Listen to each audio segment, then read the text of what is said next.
من ذكر أو أنثى وهو مؤمن فلنحيينه حياة طيبة. فقال الله تبارك وتعالى: ومن أعرض عن ذكري فإن له معيشة ضنكا ونحشره يوم القيامة أعمى. صدق الله مولانا العظيم. حضرات علماء کرام، نوجوانوں، بزرگ دوستوں اور پیاری ماؤں بہنوں، کافی سیر حاصل بحث، تمام چیزوں کا احاطہ کیے ہوئے بہت ساری باتیں ہمارے اپنے سامنے آئی.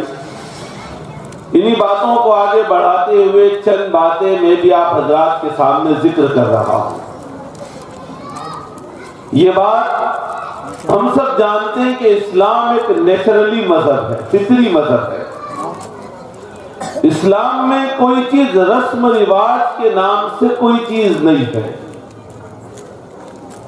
جو چیز انسانی فطرت کو ٹچ کرتی ہے، انسانی فطرت کو پسند ہے، اور انسان جن چیزوں کو بہتر سمجھ سکتا ہے، اللہ تبارک و تعالی نے وہ چیزیں انسان کے لیے درست رکھی ہیں. اگر انسان صحیح دماغ لگا کر سوچے تو اللہ تبارک و تعالیٰ نے کوئی بھی مشکل چیز اس کے لیے نہیں رکھی کہ کسی چیز کا کرنا مشکل ہو، اور اللہ نے اس کو ضروری قرار دیا. اسلام کے علاوہ جتنے مذاہب ہیں ان کے گمان کے اعتبار سے وہ مذہب تو ہے ہی نہیں. ان الدین عند اللہ الاسلام، اسلام کے علاوہ کوئی اور مذہب نہیں ہے.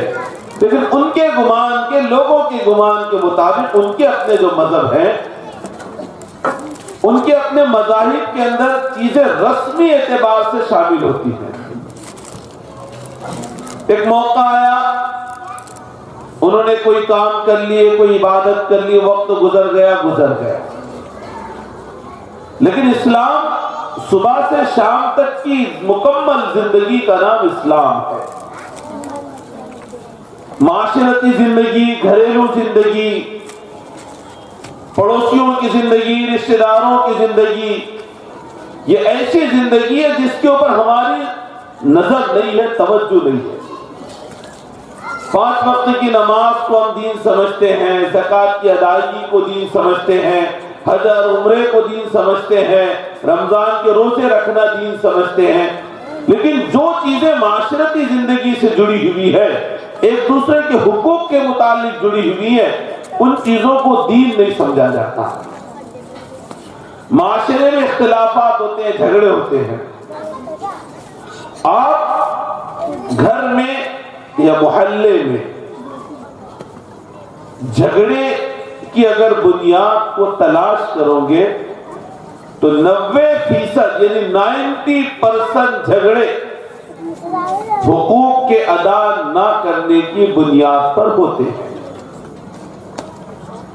آپ بتاؤ کہ مسجد اقصی میں کبھی اس بات پر جھگڑا ہوا کہ میں پہلی صف میں روزانہ بیٹھتا ہوں، یہ آج آ کر کیسے بیٹھ گیا؟ اس پر کبھی جھگڑا نہیں ہوگا. وہ روزانہ تہجد پڑھ رہا ہے، میں نہیں پڑھ پا رہا ہوں، اس پر جھگڑا نہیں ہوگا. یہ عبادات ہے، عبادتوں پر جھگڑا نہیں ہوتا. جھگڑے ہوتے ہیں معاملات پر، اخلاق پر، ایک دوسرے کے حقوق پر. بلکہ میں اپنے تجربے کی بنیاد پر یہ کہتا ہوں کہ گھروں میں جھگڑے ماں باپ کے ناانصافی کی وجہ سے ہوتے ہیں. ماں باپ اگر اپنے اولاد کے درمیان انصاف نہ کرے تو گھروں میں جھگڑے ہوتے ہیں، بھائیوں میں جھگڑے ہوتے ہیں، بھائی بہن میں جھگڑے ہوتے ہیں، دیورانی جٹھانی میں جھگڑے ہوں گے، ننند بھابھی میں جھگڑے ہوں گے، ساس بہو میں جھگڑے ہوں گے، حقوق کی بنیاد پر. اگر ایک دوسرے کا حق صحیح طریقے سے ادا نہیں کرو گے، جھگڑے ہوں گے. اسی لیے نکاح جہاں سے معاشرے کی بنیاد پڑتی ہے، سرکار دو عالم صلی اللہ علیہ وسلم نے جن 3 آیتوں کا انتخاب فرمایا کہ نکاح کے موقع پر ان 3 آیات کو پڑھا جائے، ان تینوں آیتوں کا لب لباب اور خلاصہ اتقوا اللہ، اللہ سے ڈرو.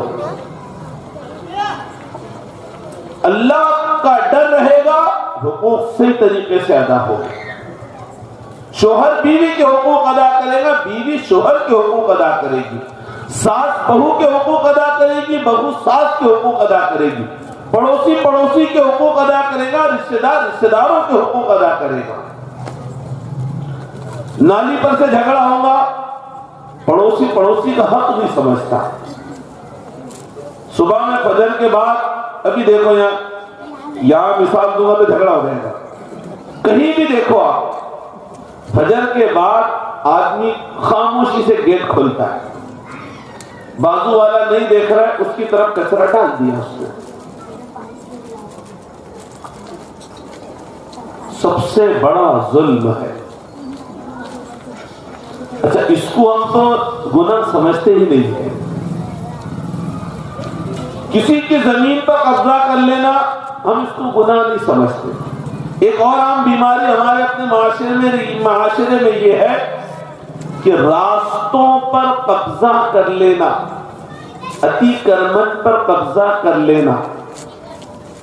ہم سمجھتے ہیں سرکار کی زمین اپنے لیے جائز ہے, حرام ہے. ارے بلکہ یہ تو اور زیادہ گناہ کی بات ہے. اگر کسی نے پڑوس کی زمین پر قبضہ کر لیا, تھوڑا 25-50 فٹ اس کے اندر چلے گیا اور اس کو احساس ہوا تو کبھی معافی تلافی کر سکتا ہے, وہ اپنے گناہ کو معاف کرا سکتا ہے. لیکن اگر آپ روڈ پر باہر نکل گئے نا, اتی کرمن میں اگر آپ نے کچھ کر لیا تو آپ نے ایک کا حق نہیں مارے, آپ نے پورے محلے کا حق مارے. آپ بتاؤ کس کس سے معافی مانگتے پھرو گے؟ اس کو تو ہم گناہ ہی نہیں سمجھتے. جبکہ میں حدیث سناتا ہوں آپ کو, اللہ کے رسول صلی اللہ علیہ وسلم نے فرمایا, اصل میں حقوق اور معاملات کو ہم نے دین سمجھا ہی نہیں ہے. بیوی کے ساتھ محبت کے ساتھ رہنا ہم اس کو اسلام نہیں سمجھتے. بیوی کا شوہر کے ساتھ اچھا رہنا ہم اس کو اسلام نہیں سمجھتے. پڑوسیوں کے ساتھ اچھے رہنا ہم اس کو اسلام نہیں سمجھتے. جبکہ یہ تو معاشرت اخلاق حقوق ہیں, یہ تو زندگی سے اتنے جڑے ہوئے ہیں کہ جب تک وہ بندہ آپ کو معاف نہیں کرے گا, اللہ بھی معاف کرنے والے نہیں ہیں. ایک شخص خوب نیکیاں تھی اس کے پاس, اتنی نیکیاں تھی کہ اس کو یقین تھا کہ اللہ میری نیکیوں کی بنیاد پر مجھے معاف کر دیں گے اور مجھے جنت مل ہی جائے گی. اتنی نیکیاں تھی اس کے پاس. وہ نیکیاں لے کر پہنچا, حساب تو سب کا ہوگا. اب کسی کا کچھ حق مارا, کسی کو گالی دی, کسی کی زمین دبایا, کسی کا فلیٹ دبایا, کسی کا پلاٹ دبایا, کسی پر بہتان لگایا, کسی پر الزام لگایا, کس کو برا بلا کہا, کسی کو کہا, یعنی لوگوں کے حقوق متاثر کیا اس نے. اب اللہ تبارک و تعالیٰ تو میدان حشر میں ذرہ برابر بھی ناانصافی کرنے والے نہیں ہیں. لوگوں کو بانٹتے چلے گا, بھئی تجھے گالی دیا تھا تو ہی 10 نیکی لے لے, تجھے برا بلا کہا تھا تو 10 نیکی لے لے. وہاں کوئی معاف کرنے والا نہیں ہے. بیٹا باپ کو معاف نہیں کرے گا, ماں بیٹی کو معاف نہیں کرے گی, کوئی کسی کو معاف نہیں کرے گا. نیکیوں کا سکہ چلے گا, لا بھائی نیکی دے دے, اس کو 10 نیکی دے دیا, گالی والے کو 20 دے دیا, فلاں کو یہ دے دیا. اب ایسا وقت آئے گا کہ ساری نیکیاں ختم ہو جائیں, لیکن مطالبے کرنے والے تو باقی رہیں گے. اب کیا ہوگا؟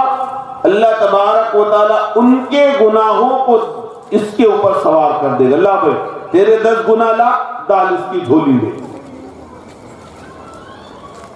ایسے گالی کر دینے والے, حق ماننے والے, پڑوسی کو ستانے والے, ماں باپ کو ستانے والے, بیوی کو ستانے والے, شوہر کو ستانے والی بیوی, بیوی کو ستانے والا شوہر, ساس کو ستانے والی بہو, بہو کو پریشان کرنے والی ساس, بھابھی کو پریشان کرنے والی نندیں, نندوں کو ستانے والی بھابیاں, سب جڑے ہوئے ایک دوسرے سے. سب گناہ ڈالے جائیں گے. لے بھائی میری دست نہیں کی گناہ. وقت ایسا آئے گا کہ نیکیاں لے کر گیا تھا اور گناہوں کا بوجھ لے کر واپس آئے گا. اللہ تبارک و تعالیٰ فرمائیں گے اس کو جہنم میں ڈالو. بخاری شریف کی روایت ہے. شاعر نے بڑی اچھی بات کہی, وہ آئیں جو لوٹ کے تو کچھ پوچھنا نہیں, صرف دیکھنا انہیں غور سے, جنہیں منزلوں پہ خبر ہوئی یہ راستہ کوئی اور تھا. وہاں تو کچھ ہاتھ آنے والا بھی نہیں ہے. تو یہ زندگی اللہ تبارک و تعالیٰ نے دی ہے کہ ایک دوسرے کے حقوق جو جڑے ہوئے ہیں. اسی لیے آپ قرآن پڑھو. قرآن میں اللہ تبارک و تعالیٰ نے اپنے بعد حقوق بیان کیے ہیں. ہر جگہ جہاں اللہ نے توحید کو بیان فرمایا اس کے بعد اللہ نے حقوق فرمایا. خطبے کی ہمیشہ خطبے میں ایک آیت سنتے ہیں, ان اللہ یأمر بالعدل والاحسان وایتاء ذی القربى وینہی عن الفحشاء والمنکر والبغی یعظکم لعلکم تذکرون. تو سب اپنے کپڑے جھاڑتے ہیں, ٹوپی صحیح کرتے ہیں کہ بس اب امام صاحب کیا کرنے والے ہیں, جمعہ کے لیے کھڑے ہونے والے. ہر خطبے میں ہر جمعہ میں یہ آیت پڑھی جاتی ہے.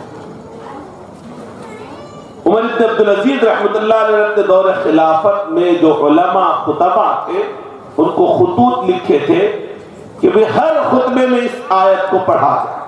یہ آیت کہتی کیا ہے؟ اللہ حکم دیتے ہیں تمہیں عدل کا. عدل کہتے ہیں ہر مستحق کو اس کا حق دیا جائے. یہ اسلام کا کنسپٹ ہے. اور دوسرے لوگوں کا کنسپٹ کیا ہے؟ مساوات, برابری. نہیں, برابری نہیں. اسلام عدل کو پسند کرتا ہے. یعطیٰ کل ذی حق حقہ, جو جس حق کا مستحق ہے اس کو وہ دیا جانا, یہ عدل ہے. چھوٹا بچہ ہڈی چبا نہیں سکتا, اس کو سوپ پلایا جائے گا, یہ اس کا حق ہے, یہ عدل ہے. ایسا نہیں کہ چھوٹے بچے کو بھی ہڈی دی جائے, بڑے کو بھی ہڈی دی جائے, بوڑھے کو بھی ہڈی دی جائے. نہیں, یہ مساوات ہو گئے.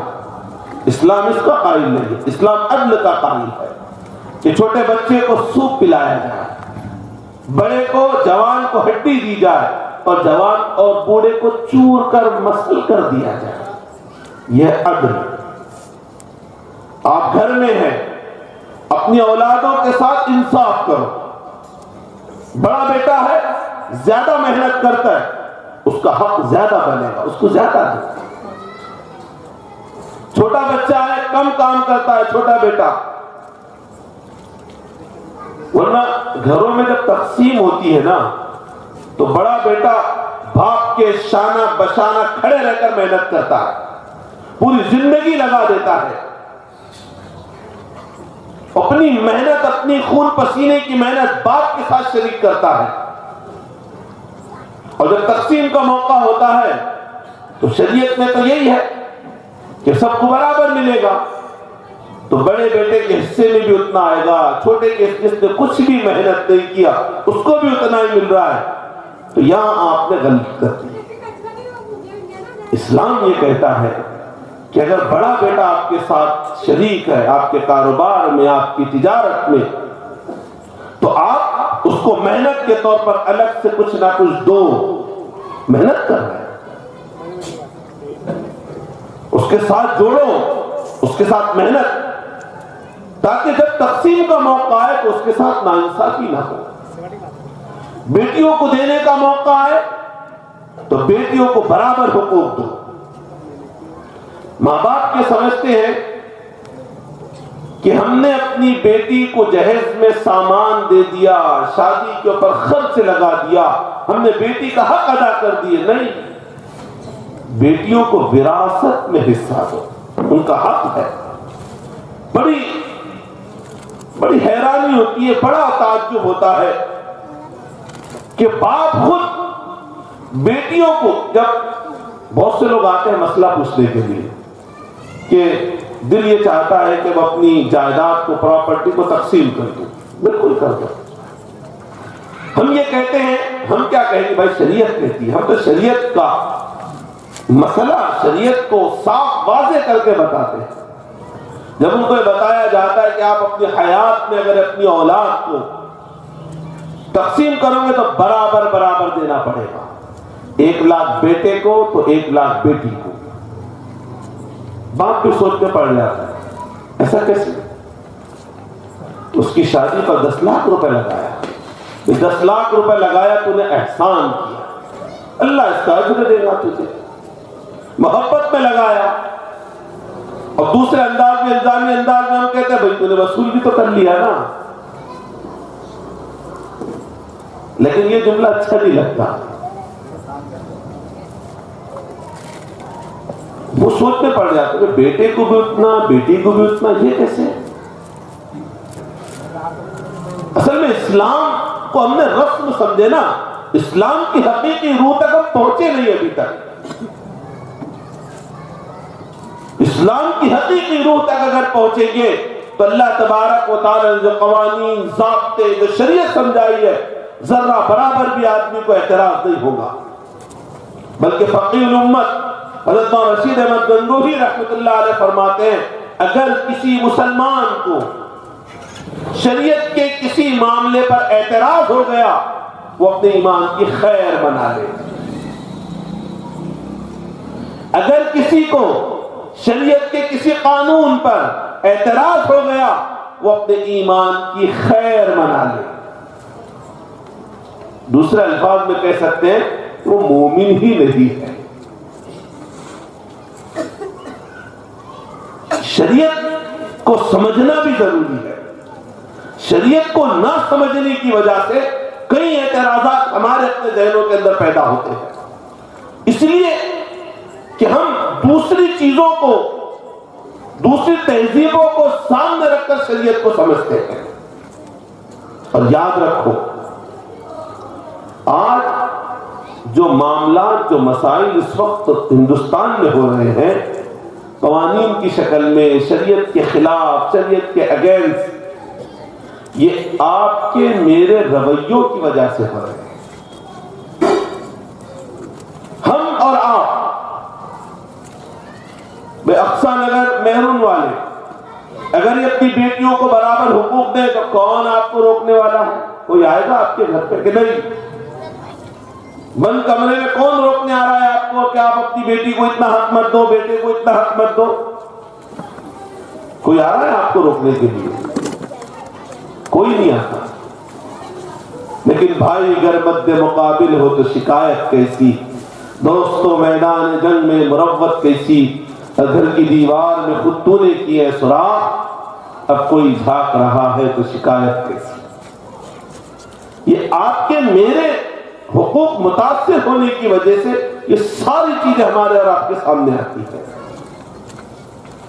اس لیے شریعت رسمی چیز کا نام نہیں ہے, نیچرلی چیز کا نام ہے, فطری چیز کا نام ہے. اس لیے شریعت, یہ جو قرآن کی جو آیت پڑھی جاتی ہے اس میں بتایا جاتا ہے کہ عدل کا معاملہ کر, گھروں میں عدل کا, انصاف کا معاملہ کرو. ساتھ اگر ہوئے ہے تو اس کے دل میں اپنی تمام بہوؤں کے متعلق محبت ہونی چاہیے. بدگمانی نہ ہو, بدزنی نہ ہو. بہویں اپنے ساس کے متعلق ان کے دلوں میں محبت کا مادہ ہونا چاہیے, ان کے حقوق ان کے علم میں, ان کے ذہنوں کے اندر ہونا چاہیے. اولاد اپنے ماں باپ کے تعلق سے, ماں باپ اپنے اولاد کے تعلق سے, ایک دوسرے کے دلوں میں محبتیں ہوں. اس سے گھر جنت کے نمونے بنیں گے. آج گھروں میں جو افراتفری مچی ہوئی ہے, ایک دوسرے سے ناراض بیٹھے ہوئے ہیں, ایک دوسرے سے منہ پھلا کر بیٹھے ہوئے ہیں, یہ ساری چیزیں رسمی چیزوں کو اختیار کرنے کی وجہ سے ہوئی ہے.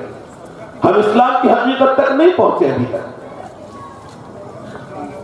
شادی کرنے سے پہلے جب رشتہ طے ہو جاتا ہے تو ساس ساری رشتہ داری میں, علاقے میں, ملنے ملانے والوں میں بڑے فخر سے کہتی ہے کہ میں نے تو ہیرا چن کر لائی ہے. لیکن وہ ہیرے کو پتہ نہیں چند دنوں میں زنگ لگ جاتا ہے. کیوں؟ وہ ساس کا نظریہ بدل جاتا ہے. اب وہ اس کو بہو کے نظریے سے دیکھتی ہے. اب بہو کے نظریے سے اگر آپ ساس بہو کو بہو کے نظریے سے دیکھیں گی تو مجھے نہیں لگتا کبھی محبت اس کے دل میں پیدا ہوگی.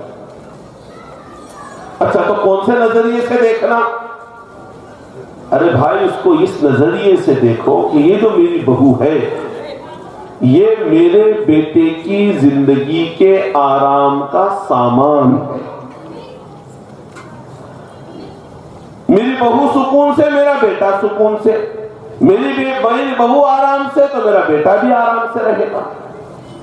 اور بہوؤں کی بھی ذمہ داری ہے کہ جب وہ رشتہ جوڑ کر نکاح کے بعد جب سسرال آئیں تو وہ یہ نہ سمجھے.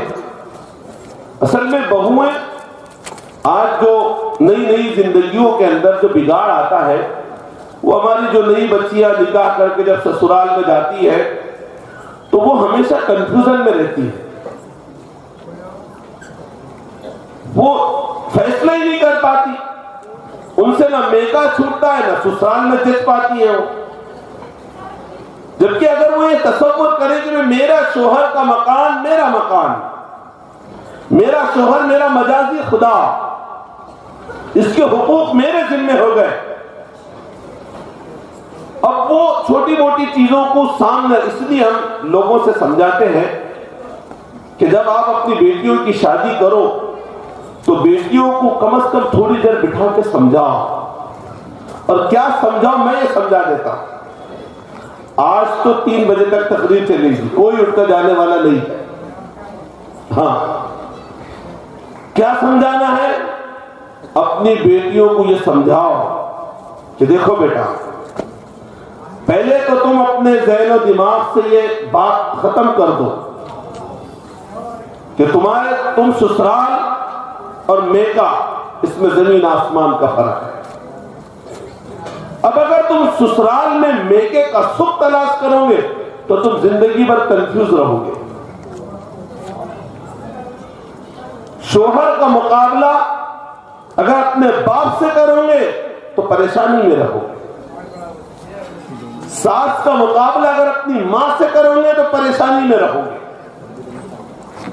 ساس کو ساس کے نظریے سے دیکھو، شوہر کو شوہر کے نظریے سے دیکھو،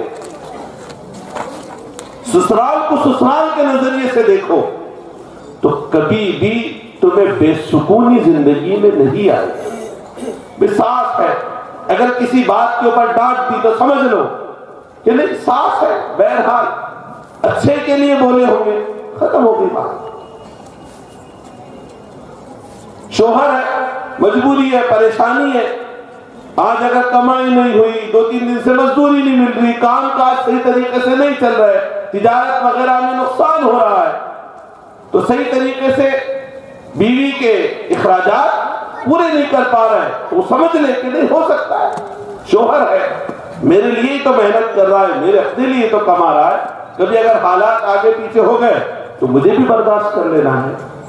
اس لیے بیویوں کی ذمہ داری کیا ہوتی ہے کہ جب شوہر گھر میں داخل ہو تو محبت کے ساتھ ان کا استقبال کرے.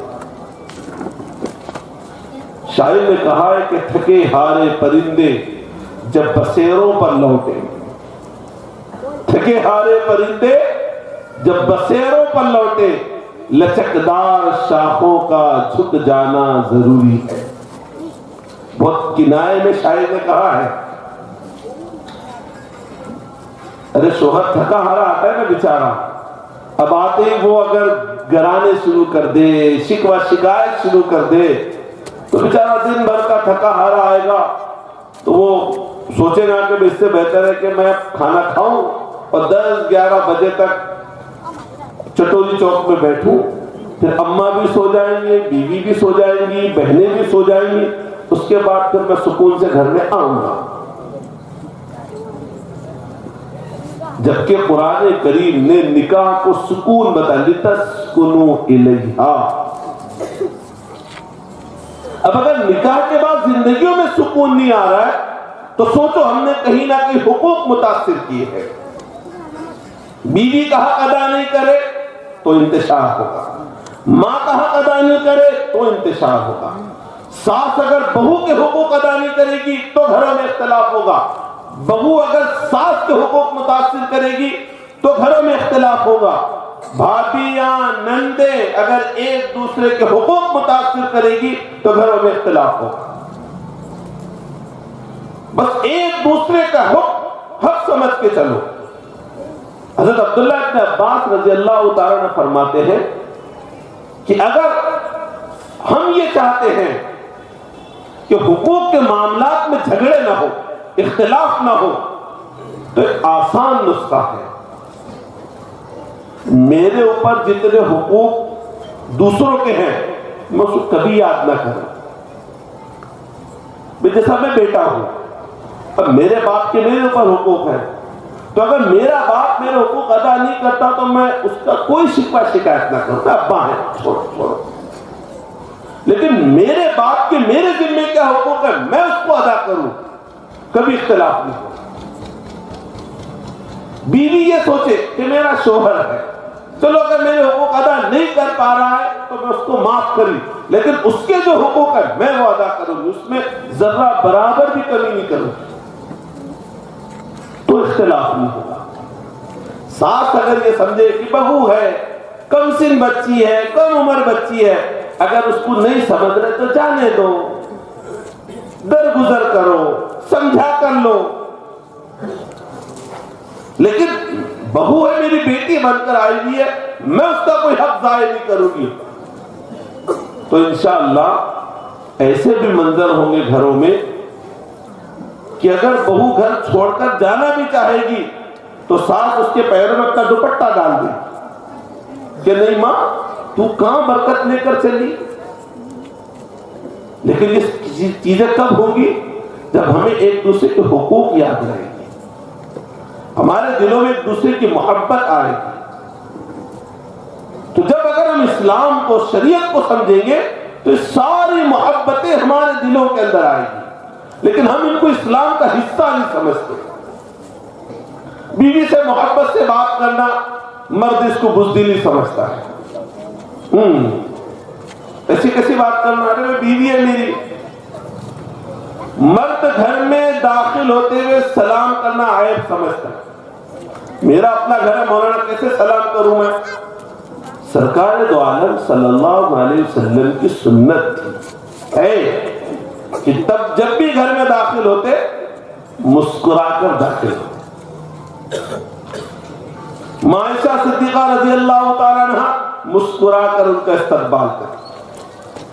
اور ایک بات اچھی یاد آ گئی اس سے، کئی چیزیں جو معاشرے میں یا میاں بیوی کی گھریلو زندگی میں جو اختلاف کی بنیاد پڑتی ہیں وہ صفائی ستھرائی نہ ہونے کی وجہ سے بھی ہوتی ہے۔ بیویاں صاف ستھری نہیں رہتی تو بھی گھروں میں انتشار ہوتا ہے، شوہر صاف ستھرے نہیں رہتے تو بھی گھروں میں انتشار ہوتا ہے۔ شریعت نے، اسلام نے عورت کو سجنے سورنے کا حکم دیا، عورت اچھے سے اچھا کپڑا پہنے جو اللہ نے اس کو دیا، خوشبو لگائے، لیکن ایسی خوشبو لگائے کہ جس کی مہک زیادہ نہ ہو، بس چونکہ اس کے قریب شوہر ہے، بس شوہر کو اس کی خوشبو آ جائے یہی کافی ہے۔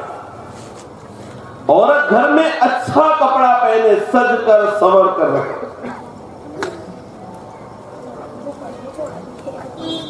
بہت سی باتیں ہیں یاد بھی آ جاتی ہیں، ہنسی بھی آتی ہے، لیکن ضرور یہ کہنا، عورت اگر صاف ستھری رہے گی، اچھے کپڑے پہن کر رہے گی، مجھے نہیں لگتا کہ مرد کا دل کسی اور جگہ مائل ہوگا۔ اب تو سیریلوں کا زمانہ ہے، سب دیکھتے ہیں سیریلیں، اور پاکستانی سیریل تو بڑے شوق سے دیکھتے ہیں ہماری گھروں کی خواتین بھی، اس لیے دیکھتے ہیں کہ وہ پاکستان کے جائز ہے دیکھنا، پاکستان کے سیریل وہ جائز ہے نا دیکھنا، اس میں کلمے کی باتیں ہوتی ہیں، ایمان کی باتیں ہوتی ہیں، تو جائز ہے دیکھنا، ہے نا، جائز ہے نا۔ ہاں اس میں نماز بھی پڑھتے، سب ہوتا اس میں، تو ماں ایسا لگتا ہے جیسا اپنے گھر کا منظر ہے، اچھا لگتا ہوتے۔ ہے کہ نہیں؟ اور اس میں ساری چیزیں آتی ہیں تو بڑے شوق سے دیکھتے ہیں. اب سیریل میں جب ہماری گھروں کی خواتین دیکھتی ہیں کہ شوہر ماشاءاللہ سج دھج کر رہتا ہے، اتنے اچھے کپڑے پہنتا ہے، اب وہ پھر دیکھتی ہے اپنے عبد اللطیف کو، تو جیسا آپ کسی خاتون کو باہر دیکھ کر متاثر ہوتے ہیں نا، تو وہ بھی تو انسان ہے نا، خیالات اس کے بھی دل میں آتے ہوں گے، وہ بھی متاثر ہوتی ہے. تو جیسا شریعت نے عورتوں کو سجدے کا حکم دیا، مردوں کو بھی سجدے کا حکم دیا. آپ بھی اچھے کپڑے پہنو، آپ بھی اچھا لباس پہنو، خوشبو لگاؤ. لیکن ہمارے گھروں کی خواتین گھر میں تو ایسے کپڑے پہنیں گی جو اتنے اچھے کپڑے نہیں ہوتے، لیکن شادی بیاہ میں ادھر ادھر جائے گی تو کبھی کبھی ولیمے میں کھانا کھانے کے لیے چلے گئے. اب آدمی نے دیکھ رہا اپنی عورت کو تو اس کو ذہن میں آ رہا کہ یار یہ کہیں نہ کہیں دیکھا میں نے اس کو، جانی پہچانی شکل ہے، کون ہے؟ پھر بہت دیر کے بعد اس کو پتا چلتا اچھا شی از مائی وائف. لیکن کیوں؟ ارے وہ اتنے اچھے کپڑے گھر میں پہنتی نہیں ہے، تو وہ کنفیوز ہو جاتا ہے. حدیث شریف کے اندر آتا ہے، اللہ کے رسول صلی اللہ علیہ وسلم نے فرمایا، جو عورت مرد کے علاوہ کسی اور کو خوش کرنے کے لیے سجتی سورتی ہے، اللہ اور اس کے فرشتوں کی لعنت اس پر برستی ہے. جو عورت مرد کے علاوہ دوسروں کو خوش کرنے کے لیے سجتی سورتی ہے، اللہ اور اس کے فرشتوں کی لعنت اس پر برستی ہے. اب آپ میری مائیں بہنیں خود بتائیں کہ ہم شادی بیاہ میں کس کو خوش کرنے کے لیے جاتی ہیں؟ اسی سے معاملات میں بگاڑ پیدا ہوتا ہے، اسی سے معاملات متاثر ہوتے ہیں، اسی سے گھرانوں کے اندر اختلاف پیدا ہوتے ہیں. ہم گھروں میں محبت کے ساتھ رہیں، سلام کا رواج عام کرے، شوہر بیوی کو سلام کرے، بیوی شوہر کو سلام کرے، اولاد ماں باپ کو، ماں باپ اولاد کو، سب ایک دوسرے کو سلام کرو. اللہ کے رسول صلی اللہ علیہ وسلم نے فرمایا، تحادوا تحابوا، اولا ادلکم علی شیء اذا فعلتم تحاببتم افشوا السلام بینکم. میں تمہیں وہ نسخہ بتاؤں کہ جس نسخے سے اللہ تمہارے درمیان محبتیں پیدا کرے گا؟ فرمایا اپنے سلام کو عام کرو. فقرأوا السلام علی من عرفت ومن لم تعرف، جس کو جانو اس کو سلام کرو، جس کو نہیں جانتے اس کو بھی سلام کرو، چلتے پھرتے سلام کرو. گھروں میں سلام کا رواج عام کرو، گھروں میں محبت پیدا ہو جائے. شوہر بیوی کو سلام کرے، بیوی شوہر کو سلام کرے، ساس بہو کو سلام کرے، بہو ساس کو سلام کرے، نندے بھابیوں کو، بھابیاں نندوں کو، سب ایک دوسرے کو سلام کرتے رہو. اللہ کے رسول صلی اللہ علیہ وسلم نے فرمایا، اذا فعلتم تحاببتم، ایسا کرو گے محبتیں پیدا ہوں.